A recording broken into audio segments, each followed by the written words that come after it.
කොහොමද කට්ටියටම ඔන්න නම් අලුතෙන් වීඩියෝ එකක් කරගෙන ආවා. ඉතින් මේ වීඩියෝ එකේදී අපි කතා කරන්න යන්නේ ඔයාලා දැන් මේ දැක්ක wood cutting machine එක හදාගන්නේ කොහොමද කියලා. ඉතින් මේ වගේ wood cutting machine එකක් හදාගන්න හැටි වීඩියෝ එකක් අරගෙන එන්න හිතුනේ. අපි ඉදිරියේදී ටිකක් විතර ලොකු ප්‍රොජෙක්ට් එකකට අත ගන්න බලාපොරොත්තු ඉන්නවා.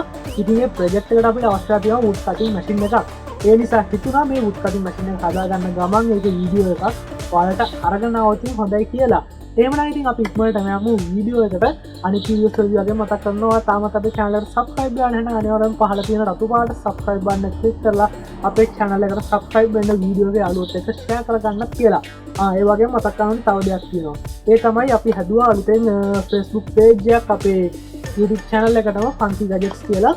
ඉතින් ඒක link එක මම description එකේ දාලා තියෙනවා. තව comment එකක් විදිහට දාලා තියන්න. අනිවාර්යෙන් මේ page එක follow කරලා තියාගන්න. මොකද ඒක ඔයාලට වැදගත් වෙයි. ඉදිරියේදී circuits එහෙම ඒ කියන්නේ ඔයාලට අවශ්‍ය වෙන circuits එහෙම මම මේ page එක හරහා ඔයාලට දෙන්න බලාපොරොත්තු වෙනවා. ඉතින් ඔන්න ඔය දේවල් ටික තමයි මතක් කරන්න තියෙන්නේ. එහෙමනම් යමු වීඩියෝ එකට. දන්නවනේ මේ Funky Gadgets YouTube channel එක මම ඉෂාන්.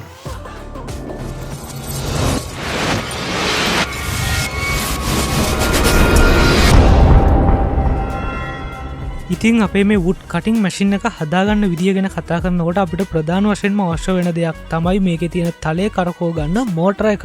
ඉතින් මේ තලයට මෝටර එකක් සවි කරගන්නවා කියන එක ඒ තරම්ම සරල දෙයක් නෙමෙයි. මොකද අපිට ගොඩක් powerful මෝටර එකක් ඕනි කරනවා. ඒ වගේම ඒ මෝටර එකට මේ තලය සවි කරගන්නකොට ඒක ගොඩක් ශක්තිමත්ව සවි වෙලා තියෙන්න ඕනි. මෝටර එක කැරකෙනකොට මේ තලය ගැලවිලා විසික් වෙන්නේ නැති විදිහට.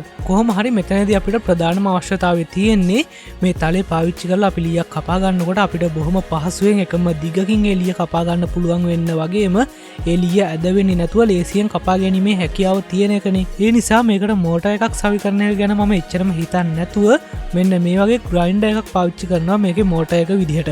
ඉතින් මට ගොඩක් ආරක්ෂිතව වගේම ලේසියෙන් මේ ග්‍රයින්ඩර් එකට අපේ තලේ සවි කරගන්නත් පුළුවන්. ඒ වගේම මට අවශ්‍ය නම් මේකේ තියෙන තල ටික මාරු කරගන්නත් පුළුවන් වෙන තල වලට මේ වගේ ග්‍රයින්ඩර් එකක් යූස් කරන නිසා. ඒ කියන්නේ අපි මේකේ මෝටර එක විදිහට පාවිච්චි කරන්න යන්නේ මෙන්න මේ ග්‍රයින්ඩර් එක. ඉතින් අපිට මේ ග්‍රයින්ඩර් එක සහ මේකේ අනිත් දේවල් ටික සවි කරගන්න පුළුවන් විදිහට ඉස්සෙල්ලම ස්ටෑන්ඩ් එකක් හදාගන්න අවශ්‍ය කරනවා. ඉතින් ඒකට මම පාවිච්චි කරනවා අපේ කලින් ප්‍රොජෙක්ට් එකකට හදාගත්තු මෙන්න මේ වගේ wood වලින් එහෙමත් නැත්නම් ලී වලින් හදාගෙන තියෙන බොක්ස් එකක්. දැන් එහෙමනම් අපිට ස්ටෑන්ඩ් එකක් ගැන තිබිච්ච ප්‍රශ්නේ ඉවරයි. ඉතින් ඔයාලට බලා ගන්න පුළුවන් මම මේ බොක්ස් එකේ උඩින් අපේ ග්‍රයින්ඩර් එක ඇතුළට දාගන්න පුළුවන් විදිහට සිදුරක් හදාගෙන තියෙනවා. මට මේ සිදුර හදාගන්න විදිහ නම් වීඩියෝ කරන්න බැරි වුණා. හරි ඊළඟට එහෙමනම් අපි මේ ස්ටෑන්ඩ් එකට ග්‍රයින්ඩර් එක දාගෙන බලමු. ඉතින් අපි මේකට පාවිච්චි කරන කටින් බ්ලේඩ් එකත් මේ විදිහට දාගන්න පුළුවන් විදිහට උසත් ගානටම හරි ගිහිල්ලා තියෙනවා. ඊළඟට අපිට මේ ග්‍රයින්ඩර් එක ගොඩක් පහසුවෙන් වගේම ශක්තිමත්ව හිටින විදිහට මේ බොක්ස් එකට සවි කරගන්න විදිහක් තියෙන්න ඕනි. ඉතින් මේ වගේ අවස්ථාවන් වලට පහසුවෙන්ම පාවිච්චි කරන්න පුළුවන් විදිහට ග්‍රයින්ඩර් වල සයිඩ් එකෙන් අපිට බලා ගන්න පුළුවන් පොට සහිත සිදුරක් තියෙනවා. මේ තියෙන්නේ සිදුර. ඒ කියන්නේ අපිට බොහොම පහසුවෙන්ම මේ සිදුරට ඇණයක් දාලා මේක අපේ ස්ටෑන්ඩ් එකට සවි කරගන්න පුළුවන්. ඉතින් ඒ විදිහට කරගන්න නම් අපිට ඉස්සෙල්ලාම මේ ස්ටෑන්ඩ් එකට මොකක් හරි සවි කරගන්න වෙනවා. ඒක හරහට ඇණයක් දාලා ග්‍රයින්ඩර් එක ස්ටෑන්ඩ් එකට සවි කරගන්න පුළුවන් වෙන විදිහට. එහෙමනම් අපි යමු ඒක කරගන්න.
දැන් එහෙමනම් අපි ග්‍රයින්ඩර් එක අපේ ස්ටෑන්ඩ් එකට සවි කරගන්න පුළුවන් විදියට හදාගෙන තියෙන්නේ විතරක් නෙමෙයි අපි ග්‍රයින්ඩර් එක ස්ටෑන්ඩ් එකට සවි කරගෙනත් ඉවරයි.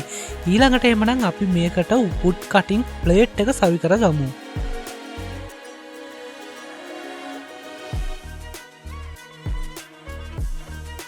හරි දැන් එහෙමනම් මම කටින් ප්ලේට් එක ග්‍රයින්ඩර් එකට හයි කරගෙන තියෙන්නේ. ඊළඟට කරන්න තියෙන්නේ මේ ග්‍රයින්ඩර් එක සහ කටින් ප්ලේට් එකේ අපිට අවශ්‍ය නැතිව පිටට තියෙන ටික වැහෙන විදිහට ඒ වගේම අපේ ස්ටෑන්ඩ් එකත් වැහෙන විදිහට මේකට ප්ලේට් එකක් හදාගන්න එක. ඉතින් ඒකත් මම ලී වලින්ම තමයි හදාගන්න බලාපොරොත්තු වෙන්නේ. ඔයාලට බලා ගන්න පුළුවන් මම මෙන්න මේ විදිහට ලී වලින් ප්ලේට් එකක් හදාගෙන තියෙනවා මේ සියලුම දේවල් ටික ආවරණය වෙන විදිහට. ඉතින් මට මේ කොටස හදාගන්න විදිහ නම් වීඩියෝ කරන්න බැරි වුණා. මෙතන වැඩි දෙයක් කරගන්න නැහැ. ඉතාමත් සරලයි. ඔයාලට මේ පේන විදිහට මේ සේරම ටික කවර් වෙන විදිහට ප්ලේට් එකක් හදාගන්න තමයි අපිට තියෙන්නේ. හරි.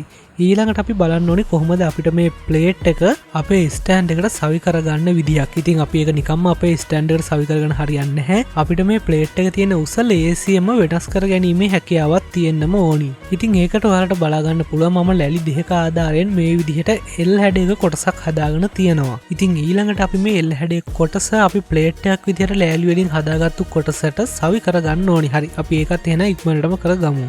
ඔන්න එහෙමනම් මම L හැඩයේ කොටස අපේ ප්ලේට් එකට සවි කර ගත්තා.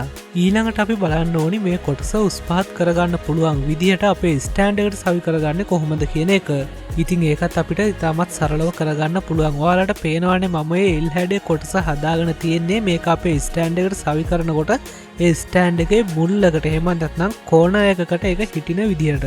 ඒ කියන්නේ අපි මේ L හැඩයේ කොටස එහෙම නැත්නම් ත්‍රිකෝණාකාර හැඩයෙන් අපිට දිස් වෙන කොටසට පහසුවෙන් සිර කරගන්න පුළුවන් වගේම ලිහිල් කරගන්න පුළුවන් වෙන විදිහට නට් සහිත ඇණයක් අපේ ස්ටෑන්ඩ් එකට සවි කරගත්තොත් අපිට බොහොම පහසුවෙන්ම මේ දේ කරගන්න පුළුවන්. ඉතින් මම ඒක මෙහෙම කිව්වට ඔයාලට පැහැදිලි වෙන්න ගන්න නැහැ.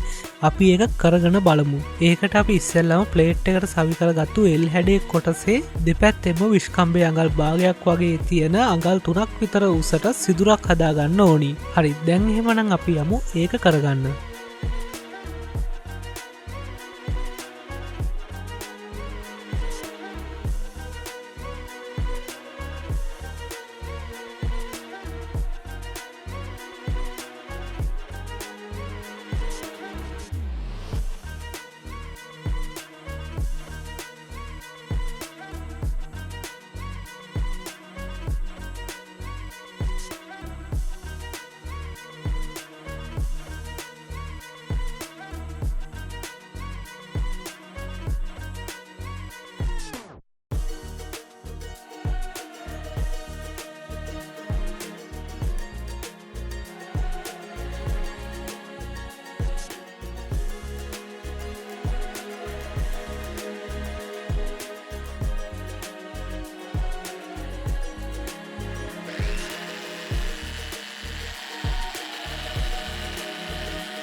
ඔන්න එහෙනම් මම ඔයාලට කිව්ව විදිහටම මේ L හැඩයේ කොටසේ ග්ලූ එකක් හදාගෙන තියෙන්නේ. ග්ලූ එකක් නෙමෙයි ග්ලූ දෙකක් තියෙනවා ඔයාලට බලා ගන්න පුළුවන්. ඉතින් ඊළඟට අපි මේ ග්ලූ දෙකට ගැලපෙන විදිහට අපේ ස්ටෑන්ඩ් එකට නට් සහිත ඇණ දෙකක් දාගන්න ඕනි. ඉතින් මෙතනදී ඔයාලට බලා ගන්න පුළුවන් මම ඒකත් කරගෙන තියෙන්නේ. හරි. ඒ කියන්නේ අපි ස්ටෑන්ඩ් එකට ඇණ දෙකකුත් දාගෙන තියෙන්නේ. ඊළඟට එමනම් අපි හදාගත්තු කොටස මේකට එකතු කරගෙන බලමු මේක මොන විදිහටද වැඩ කරන්නේ කියලා. ඉතින් ඔයාලට බලා ගන්න පුළුවන් මේක අපිට අවශ්‍ය කරන විදිහටම වැඩ කරනවා. මේ තලයේ වාසිය අපිට අවශ්‍ය කරන විදිහට ඇඩ්ජස්ට් කරගන්න පුළුවන්. ඊළඟට අපිට තියෙනවා තව ප්‍රශ්නයක්. අපිට අවශ්‍ය විදිහට මේ තලයේ වාසිය එන විදිහට මේ ප්ලේට් එක තියාගත්තාම ඒක වෙනස් වෙන්නේ නැති වෙන්න අපි කොහොමද හිර කරගන්නේ? ඒක කරගන්න එකත් ඉතාමත් සරලයි. අපි මේ ඇණ දෙකටම වොෂර් සහ නට් සවි කරගන්න ඕනි. අපිට අවශ්‍ය උසින් ප්ලේට් එක තියාගෙන ඒක හිර කරගන්න පුළුවන් වෙන විදිහට. හරි මම ප්ලේට් එකත් සවි කරගෙන ඉවරයි. ඉතින් දැන් අපිට තලයේ වාසිය අවශ්‍ය ප්‍රමාණයට තියාගෙන මේ විදියට පහළ තියෙන නට් දෙක තද කරලා ඉවරලා මේ ප්ලේට් එක හිර කරගන්න පුළුවන්. ඉතින් මේ ප්ලේට් එක සවි කරලා ඉවර වුණාට පස්සේ මට හිතුණා මේ ප්ලේට් එකේ ප්‍රමාණය කියන්නේ විශාලත්වය ටිකක් මදි කියලා. ඒ නිසා මම මේ ප්ලේට් එක මෙන්න මේ පැත්තට තව ටිකක් දිග කරගන්නවා. ඉතින් ඔයාලට බලා ගන්න පුළුවන් මම ප්ලේට් එකත් කියපු විදිහටම දිග කරගෙන තියෙනවා.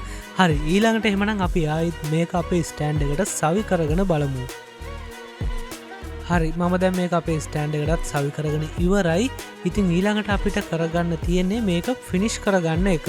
ඉතින් අපිට බලා ගන්න පුළුවන් මේක වටේට රවුමක් ගිහිල්ලා බැලුවොත් මේකේ කිසිම ෆිනිෂින් එකක් නැහැ කියලා. ඉතින් මේක ෆිනිෂ් කරගන්න මම පාවිච්චි කරනවා මෙන්න මේ විදිහට මට අවශ්‍ය කරන ටික වැහෙන විදිහට හදාගත්තු ප්ලයිවුඩ් එකක්. හදාගත්තු ප්ලයිවුඩ් එකක් කියලා කියන්නේ මට අවශ්‍ය කරන හැඩයට මම මේ ප්ලයිවුඩ් එක කපාගෙන තියෙන්නේ. හරි එහෙමනම් ඊළඟට අපි ග්ලූ ගන් එක ආධාරයෙන් මේ ප්ලයිවුඩ් එක මේකට අලව ගමු.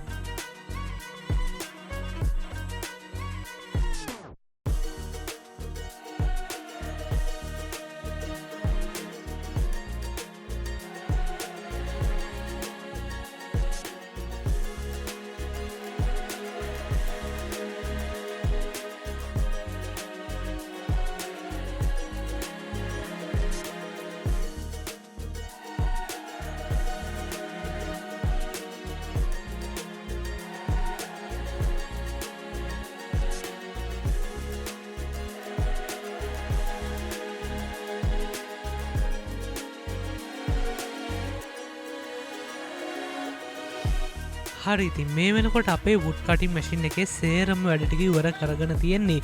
ඒ කියන්නේ දන්නේම නැතුව වීඩියෝ එකේ අවසානයටත් ඇවිල්ලා. එහෙමනම් මේ වගේ අලුත්ම වීඩියෝ එකකින් දැන්ම සපිරුණු වීඩියෝ එකකින් ළඟදිම හමු වෙන බලාපොරොත්තු මේ වීඩියෝ එකෙන් අදට අපි සමු ගන්නවා.